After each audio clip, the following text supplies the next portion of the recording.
시작해 치고 시작할까요? 그렇다면 하루빨리 우리 할렐루야 성가대의 찬양을 직접 들어볼 수 있는 날이 왔으면 좋겠습니다.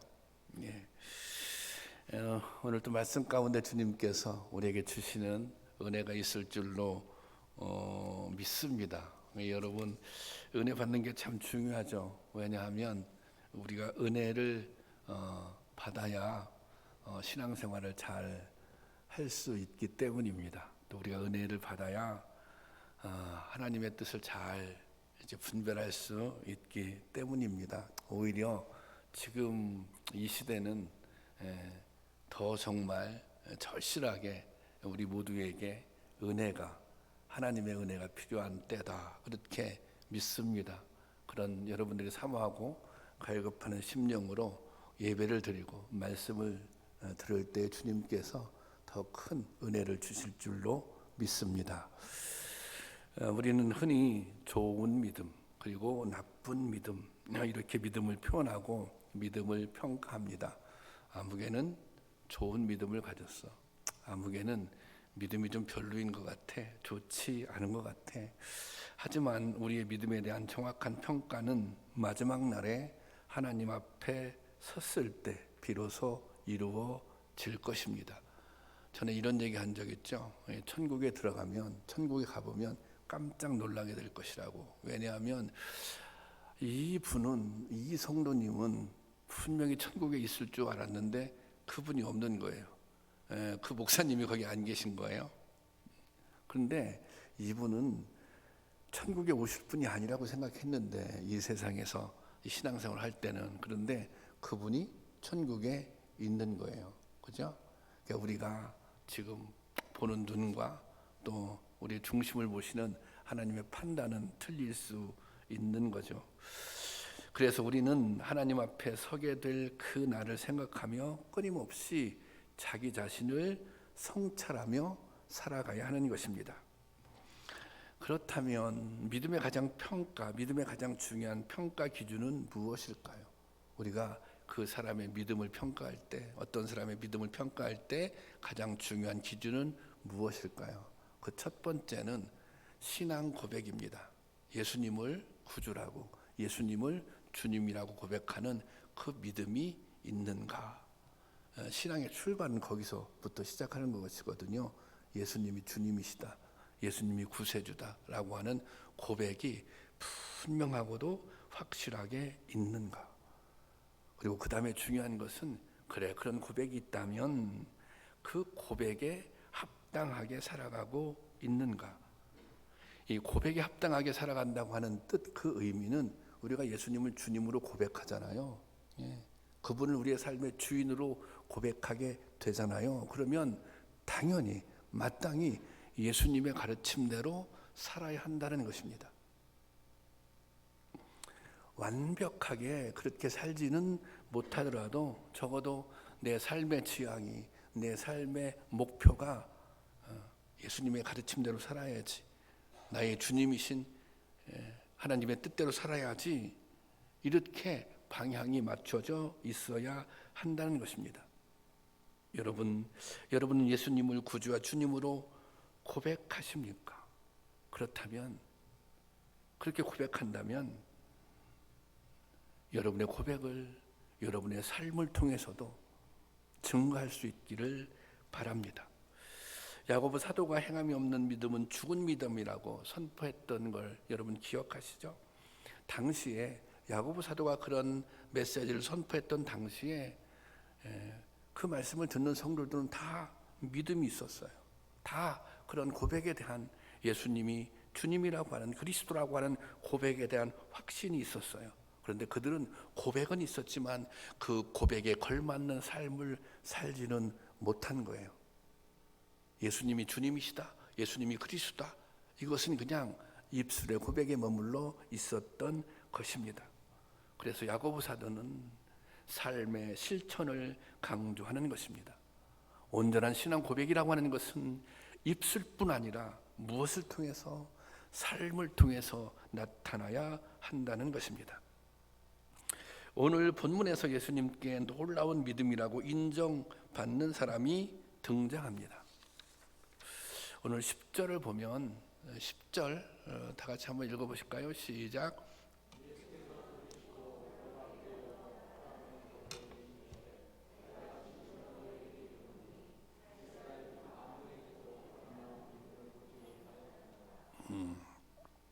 예수께서 들으시고 놀랍게 여겼다는 자들에게 이르시되 내가 진실로 너에게 이르노니, 여기 보면 놀랍게 여겼다고 그랬잖아요. 백부장을 보고 놀라는 거예요. 백부장의 믿음을 보고 놀라신 거예요. 그리고 그 다음 뭐라 그러세요? 이스라엘 중 아무에게서도 이만한 믿음을 보지 못하였다, 그렇게 칭찬하고 있습니다. 여기 놀랍게 여기는 대단한 칭찬입니다.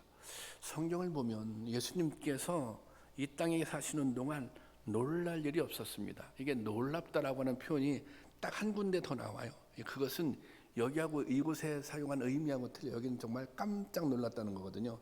예수님이 겟세마네 동산에 올라가실 때 그런 표현이 나와요. 그렇지만 그 의미가 틀려. 이런 의미로 쓰여진 것은 뭔가 이렇게 칭찬하는 의미로 쓰여진 것은 처음입니다. 예수님이 여러 가지 형태의 도전을 받았지만, 고난을 당하고 죽음에도 예수님이 별로 놀라지 않으셨어요. 단 한 번 예수님을 놀라게 한 사건이 바로 본문의 기록인 것입니다.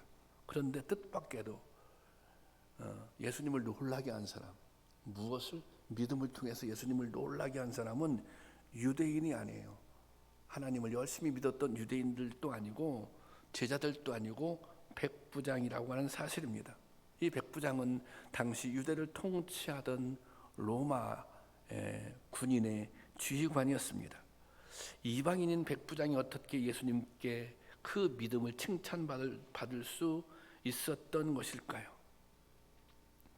예수님이 인정하시고 칭찬하셨던 백부장의 믿음을 살펴보며 오늘 우리의 믿음을 한번 돌아보고자 합니다. 그래서 한번 욕심을 가져보세요. 나도 백부장처럼 칭찬받는 믿음의 소유자가 될 수는 없을까? 예수님은 제자들과 유다 백성들을 향해 믿음이 없는 자들, 이렇게 자주 말씀하시곤 하셨습니다. 유대인들 또 유대교의 지도자들, 이들은 사실 스스로는 우리는 믿음이 좋은 사람이다, 그렇게 생각을 했습니다. 유대인들은 선택된 하나님의 백성이라고 하는 자부심이 있었습니다. 그리고 그들은 또 율법도, 하나님의 말씀인 율법도 잘 지켰습니다. 예배드리고 오늘날로 말하면 기도하고 구제하는 일을 게을리하지 않았습니다. 하지만 그들에게는 진정한 고백이 없었습니다. 하나님을 경외하는 마음이 없었습니다. 그들의 신앙생활은 자기의 의를 드러내는 하나의 방편에 불과했던 것입니다. 그래서 예수님은 그들을 향해서 외식하는 자들이라고, 위선자들이라고 비판한 것입니다. 제자들도 믿음이 부족하기는 마찬가지였습니다. 이 제자들이 예수님의 가르침을 받았잖아요. 그런데 이 제자들이 예수님의 가르침을 제대로 이해하지를 못했어요. 그래서 가끔 제자들이 막 동분서답을 하잖아요. 그럼 예수님이 책망해요. 왜 이해하지 못하지? 믿음이 적은 자들아.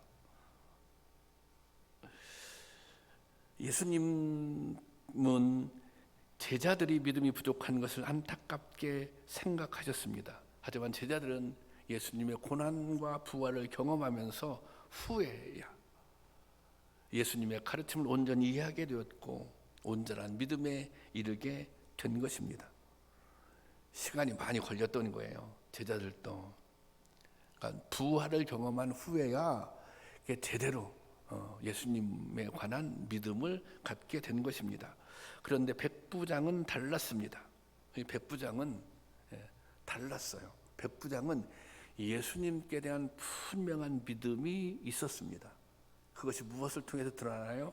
백부장은 예수님이 죽어가는 자기의 종을 살릴 수 있다고 확신을 했습니다.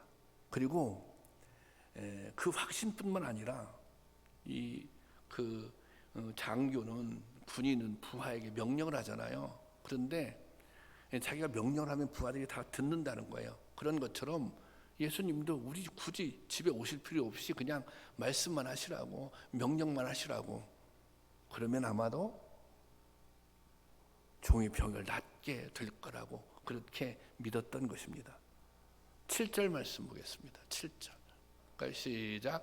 그러므로 내가 주께 나아가기도 감당치 못할 줄 알았나이다. 말씀만 하사 내 아이를 낫게 하옵소서. 올 필요도 없어요. 말씀만 하시면 내 하인이 낫게 될 거예요. 이것은 예수님의 권능을 분명히 믿고 있었고 그것을 자기의 신앙으로 고백하고 있는 것입니다. 예수님께서 직접 오셔서 무엇을 하지 않아도 단지 말씀만으로도 하인을 살릴 수 있는 능력이 있다고 믿었던 것입니다. 여러분, 백부장은 예수님에 대해서 정확하게 예수님에 대해서 예수님이 그리스도라고 예수 그리스도에 대해서 정확히 알고 있었습니다. 예수님은 생명을 주관하시는 분이다. 이분은 우리의 모든 문제를 해결할 수 있는 분이다. 그리고 그 고백에 걸맞게 행동을 한 것입니다. 청을 넣은 다음에 집에 오실 필요도 없고 말씀만 하시면 된다는 것입니다. 이것은 유대인들에게서 발견할 수 없었던 믿음이거든요. 제자들에게도 발견할 수 없었던 믿음이거든요. 예수님은 이러한 백부장의 믿음에 깜짝 놀라신 것입니다. 아니 어떻게 이방인인 백부장에게 그런 믿음이 있지? 이렇게 깜짝 놀라신 것입니다. 그리고 뒤이어 이제껏 이만한 믿음을 본 일이 없다. 이스라엘 백성들 중에 하나님을 믿는다고 자부하고 있는 이스라엘 백성들 중에도 이만한 믿음을 본 일이 없다. 그렇게 말씀하셨습니다. 예수님은 이 세상에 메시아로 오셔서 이제 공생애를 시작하시면서 이 말씀을 선포하잖아요. 천국 복음을 가르쳐 주시잖아요. 그런데 당시 예수님의 가르침은 새롭고 놀라운 것들이었습니다. 하나님 나라가 가까웠다. 그 당시에 존경받고 있었던 종교 지도자를 책망했고, 가난한 자가 복이 있다. 의에 주리고 목마른 자들이 복이 있다. 이게 다 그때 당시에 처음 듣는 말씀이에요. 새로운 말씀이에요. 그런데 오늘 본문에 보면 이방인을 칭찬하고 있잖아요. 이방인의 믿음을 칭찬하고 있잖아요. 이 이방인들은 유대인들의 칭찬의 대상이 될 수 없어요. 이방인들은 이미 하나님의 은혜에 벗어났다고 생각을 했습니다. 그런데 다른 이유도 아닌 믿음이 좋다고 지금 이 이방인을 칭찬하고 있는 것입니다. 이것은 아주 새롭고 생소한 일이죠. 그러니까 이 예수님의 칭찬도 놀라운 일이에요. 이런 칭찬도. 당시의 유대인이나 제자들은 그렇다면 당시의 유대인이나 제자들은 왜 예수님의 말씀을 이해하지 못했을까요? 아니, 백부장도 지금 이해하고 있잖아요. 그런데 이 유대인들은 이해하지 못했어요. 율법에 정통했던 이 사람들은 이해하지 못했어요. 왜 그랬을까요? 왜 예수님의 말씀을 받아들이지 못했을까요? 그들은 과거의 율법의 전통이나 관습에 매여 있었기 때문입니다. 그들은 앞으로 이루어질 하나님 나라에 대관심이 없었기 때문입니다. 그들은 현재 상황에만 집착했습니다. 예수님의 가르침을 받아들이면 변해야 되거든요. 새로워져야 되거든요. 그런데 그런 변화가 싫었습니다. 그리고 예수님을 제대로 몰랐어요. 그리고 예수님을 제대로 알려고 하지도 않은 거예요, 이 사람들은. 그런데 백부장은 예수님이 어떤 분이신지를 분명히 알고 있었습니다. 예수님이 어떤 분이신지를. 이분이 하나님의 아들이고, 그리고 예수님의 가르침을 이해했습니다. 그리고 주님께서 어떤 세상을 꿈꾸고 있는지를 알고 있었습니다. 예수님께서 말씀하시는 회개하라 천국이 가까웠다라고 말씀하실 때 그 하나님의 나라, 그 천국에 대해서 이 백부장은 알고 있었습니다. 그래서 이 백부장은 유대인 신분이었지만 주님께 나올 수 있었습니다. 내가 알고 있는 주님, 내가 믿고 있는 주님은 내가 비록 이방인이지만 받아주실 거야. 비록 종의 문제를 가지고 주님께 나오지만 나의 청을 들어주실 거야. 이런 믿음이 있었던 거예요. 왜 있었어요? 예수님이 어떤 분인지를 정확하게 알고 있었기 때문입니다. 저는 이 말씀을 묵상하고 설교를 준비하면서 이 백부장의 믿음을 통해서 우리가 오늘 얻을 수 있는 교훈은 무엇인가? 좀 백부장이 이렇게 맹목적이잖아요. 그런 맹목적인 믿음인가? 그것도 필요하죠. 그런데 이게 믿음이라고 하는 것은 어디서 나오냐면 이런 거예요. 자, 백부장은 예수님에 대해서 충분히 알고 있었어요. 예수님이 어떤 분이신지를, 예수님이 무엇을 원하시는지를. 그러니까 예수님을 충분히 알고 있었으니까 당연히 그것이 어떤 반응으로 나와요? 믿음으로 반응하는 것입니다. 이 백부장은 예수님을 충분히 알고 있었다는 거예요. 예수님이 어떤 분이신지, 예수님이 어떤 능력의 소유자인지. 그래서 그것이 이 백부장의 믿음으로 나타났다고 하는 것입니다. 여러분, 지금 우리는 좀 어려운 시간을 지나가고 있습니다. 그렇죠? 코로나19가 한 1년이 넘게, 또 올해도 계속 될 거잖아요. 지금 자유롭게 모일 수 없는 상황입니다. 또 여러 가지 이유로 교회가 비난을 받고 있습니다. 또 우리가 이런 두려움이 있어요. 앞으로 전도가 가능할 것인가? 이런 생각을 갖게 돼요. 실질적으로 문 닫는 교회가 많이 생겨났습니다. 저희에도 신학을 공부하고 있는데 요즘 신학생들이 모여서 한 고민이 있는데 그런 이야기를 한다는 거예요. 우리가 지금은 전도사잖아. 우리가 이렇게 전도사로 시작하는데 목사로 끝을 맺을 수 있을까? 이 이야기는 목회할 수 있는 교회, 목회할 수 있는 현장이 없다는 것입니다. 그런 상황이에요. 힘들고 어려운 상황입니다. 그런데 여러분, 이렇게 생각해 보세요. 우리가 살고 있는 이 상황이 힘들고 어려운 상황인 것은 분명해요. 그런데 이 상황과 관계없이 주님의 말씀은 진리인 것입니다. 이 상황에 관계없이 주님은 우리의 그리스도이십니다. 이 상황에 관계없이 주님의 권능은 변함이 없는 것입니다. 이 상황에 관계없이, 상황이 어려우면 어려울수록 세상을 구원하고자 하는 그 주님의 계획, 하나님의 계획에는 변함이 없는 것입니다. 하나님의 권능에는 상황과 상관이 없어요. 하나님의 계획에는 이 상황과 상관이 없는 거예요. 그러니까 우리는 여전히 그런 주님을 믿고 의지하고 신뢰하면 되는 것입니다. 상황 때문에 흔들리거나 위축될 필요가 없는 거예요. 상황 때문에 두려워할 필요가 없는 거예요. 상황이 힘들면 더 신뢰하면 되는 거죠. 상황이 힘들면 더 의지하면 되는 거죠. 상황이 어려우면 더 확신을, 주님의 선하심에 대해서 더 확신을 가지면 되는 것이죠. 하나님이 이루실 교회에 대한 비전을, 그 비전에 대해서 더 확신을 가지면 되는 것입니다. 그 하나님의 계획을 신뢰해야 하는 것입니다. 그리고 지금 할 수 있는 일에 최선을 다하는 거예요. 더 기도하고,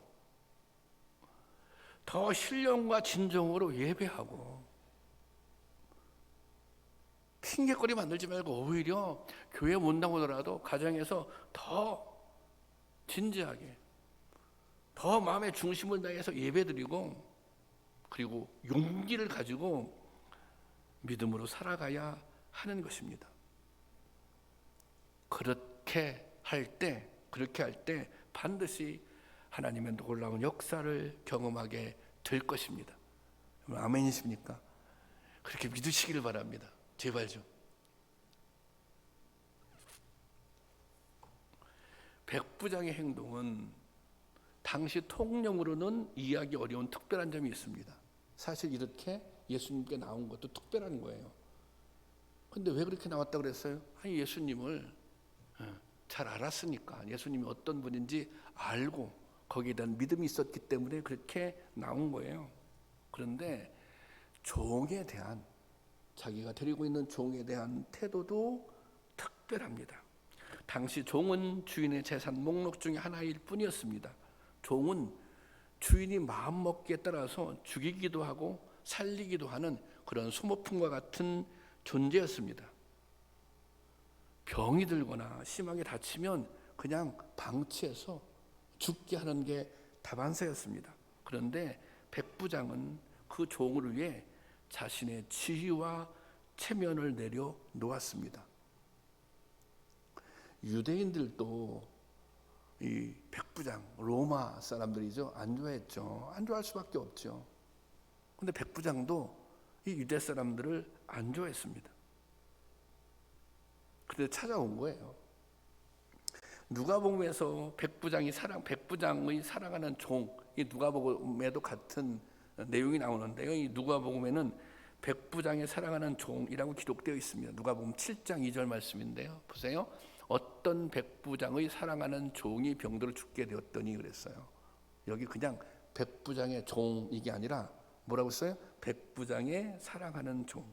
여기서 사랑한다고 하는 것은 소중하게 여긴다는 뜻이 담겨져 있습니다. 백부장은 종을 소유물이 아니라 인격체로 소중하게 생각했던 것입니다.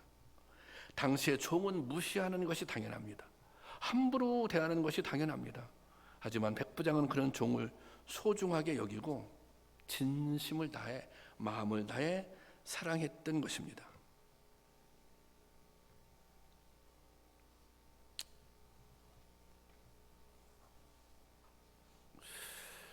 백부장이 이 종을 왜 그렇게 사랑했을까요? 백부장이 마음이 좋아서, 인품이 훌륭해서 백부장은 종을 사랑했을까요? 저는 아니라고 생각해요.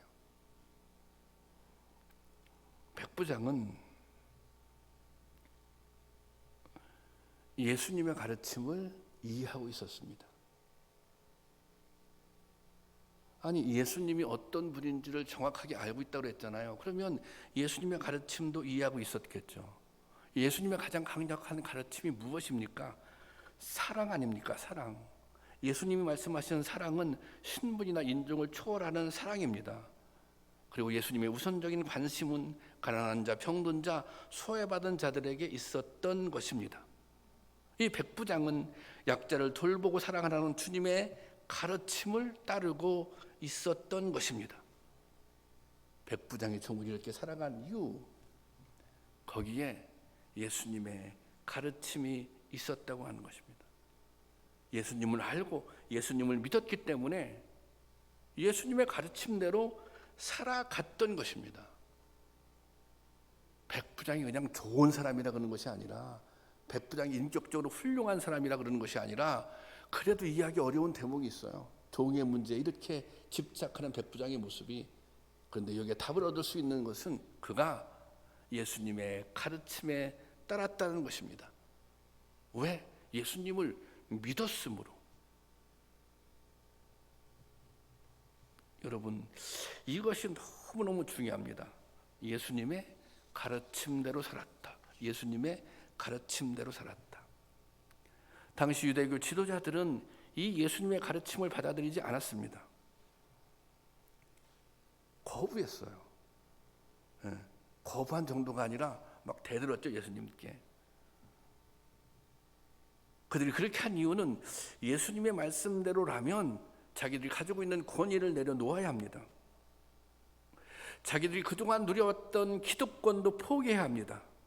그리고 여러 불편함을 감수해야 합니다. 그들은 하나님을 믿는다고 했지만 예수님이 꿈꾸시는 하나님 나라 따위에는 관심이 없었던 것입니다. 현재 그들이 누리는 것에만 관심이 있었던 거예요. 내가 지금 잘 먹고 누리고 잘 살고 있는데 이렇게 살면 되지. 여러분, 그런데 이것은 오늘 우리에게 주어진 문제이기도 합니다. 예수님의 말씀을 받아들일 것인가? 예수님의 말씀대로 살 것인가? 이것이 우리에게 아주 중요한, 너무너무 중요한 문제입니다. 사실 믿음으로 산다고 하는 것, 예수님의 가르침대로 산다고 하는 것은 불편한 일입니다. 솔직히 말씀드리자면 예수님의 가르침대로 산다고 하는 게 불편한 일이에요. 사랑하는 것, 원수까지도 사랑하라고 하는 예수님의 가르침 얼마나 불편해요. 용서하는 거, 겸손하게 살아가는 거, 이거 불편한 거예요. 공의롭고 정직하게 살아가는 거, 이게 불편한 일이에요. 때로는 손해보는 일이에요. 예수님의 가르침대로 산다고 하는 것은 이런 불편함이 있는 거예요. 그런데 우리는 그렇게 살아야 돼요. 불편해도 그렇게 살아야 돼요. 왜 그렇게 살아야 돼요? 손해보아도 그렇게 살아야 돼요. 왜 그렇게 살아야 돼요? 우리는 예수님을 주님이라고 고백하는 사람들이기 때문에 그런 것입니다. 그렇게 살아가는 이유가 있는 거예요. 우리가 예수님을 주님이라고 고백하잖아요. 그분을 그리스도라고 고백하잖아요. 그분 때문에 내가 영원히 살게 되었고 새 생명을 얻게 되었다고 고백하잖아요. 아니, 그런 고백이 있으면 당연히 예수님의 가르침대로 살아야 하는 것입니다. 그것이 불편해도, 그것이 손해보더라도, 그것 때문에 고난을 당하더라도 그렇게 살아야 하는 거예요.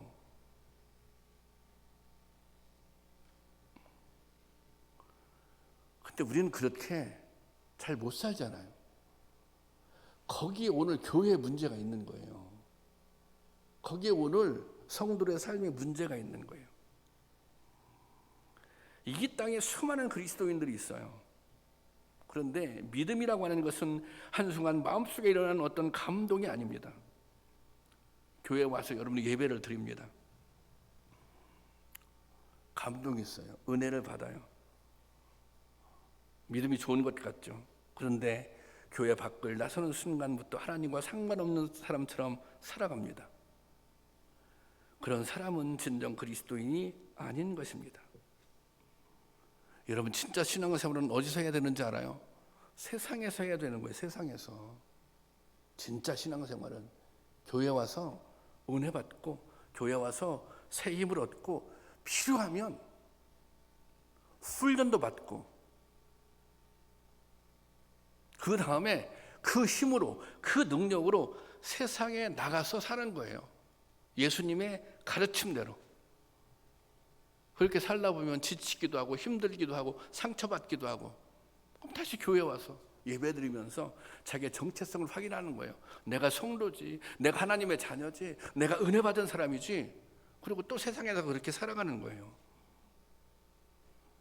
예수님이 제자들을 불렀잖아요. 제자들을 부르셔서 훈련을 시키셨어요. 3년 동안. 그 다음에 어떻게 하셨어요? 세상으로 보내잖아요.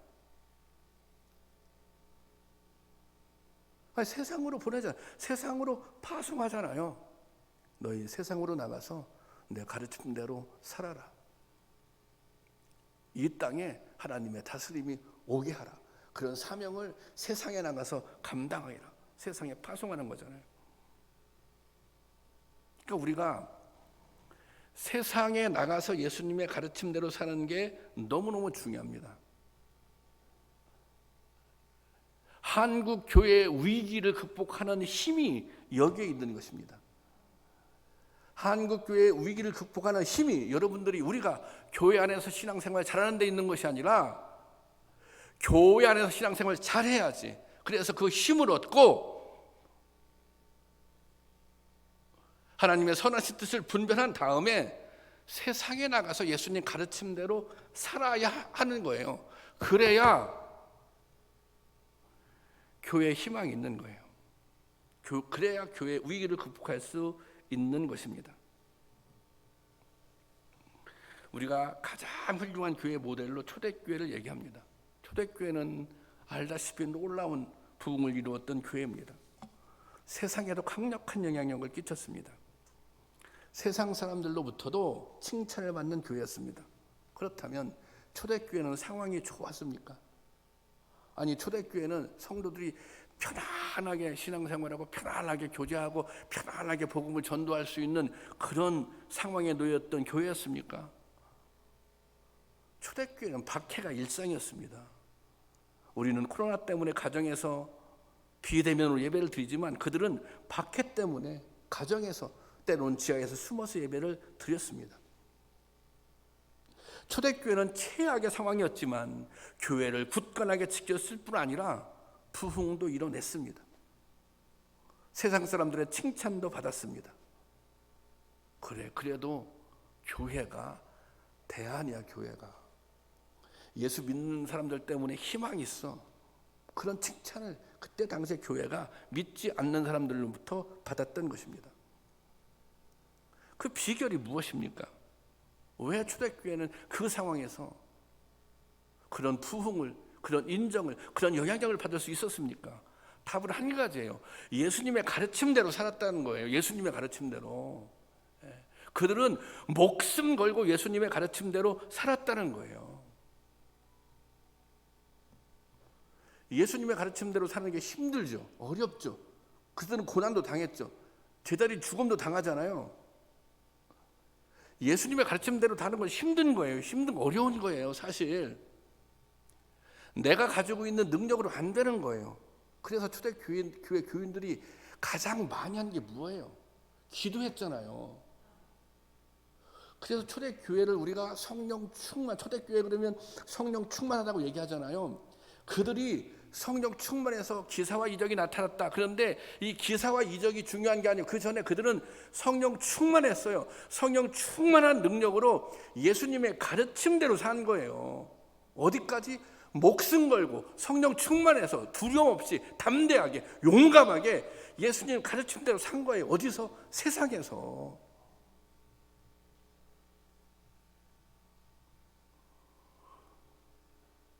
그래서 교회가 그렇게 세워진 것입니다. 오늘 답이 거기에 있어요. 답이.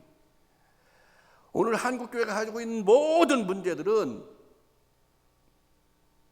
예수님의 가르침대로 살지 않아서 문제가 생기는 거예요. 모든 문제를 해결할 수 있는 가장 확실한 방편은 예수님의 가르침대로 살면 되는 거예요. 힘들고 어려워도 손해봐도 불편해도 우리가 받은 은혜를 자랑할 게 아니에요. 우리가 받은 은혜를 자랑하려면 내가 이렇게 살고 있다. 내가 주님께서 주신 은혜 때문에 내가 이렇게 살고 있어. 내가 이렇게 성도답게 살고 있어. 내가 이렇게 예수님 가르침대로 살려고 애쓰고 노력해. 살아보니 어려워. 살아보니 힘들어. 살아보니 부족해. 그래서 나는 기도할 수밖에 없는 거야. 그래서 나는 성령님의 도우심을 의지할 수밖에 없는 거야. 성령 충만해서 다시 이렇게 살아가는 거예요. 그러면 교회가 세워지죠. 그러면 교회가 이 세상의 대안이 되죠. 그러면 성도들이 빛과 소금처럼 선한 영향력을 끼치겠죠. 오늘 필요한 것은, 우리에게 필요한 것은 이런 믿음인 것입니다. 우리가 주님을 충분히 알고 있다면, 우리가 주님께로부터 받은 은혜를 기억하고 있다면, 그 다음에는 예수님의 가르침대로, 말씀대로 살아야 하는 것입니다. 그것이, 그렇게 사는 것이